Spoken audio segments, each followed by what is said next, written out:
Kia ora, ko Chelsea Cathers Munro toku ingoa. Ever notice the stars on the front of your food packaging at the supermarket? Did you ever wonder why they're only on some foods but not others? Studies show that because the health star ratings are voluntary, companies are much more likely to leave them off foods that get a low rating. The star system was introduced in 2014 to improve the food landscape in New Zealand and Australia. It works by using an algorithm to weigh up positive and negative nutrients in the foods. Nutrients like saturated fat and sugar are considered negative because they contribute to disease like diabetes and obesity.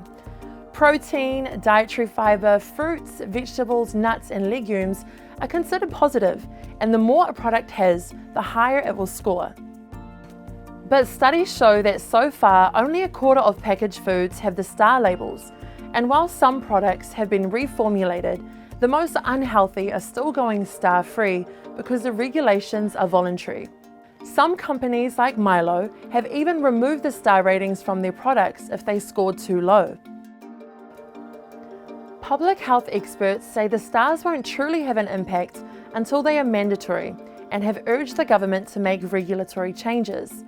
But while authorities have set a target of getting more foods labelled by 2025, so far there's no talk about compulsory star ratings. Until then, unhealthy foods won't have to display the stars, leaving customers less informed.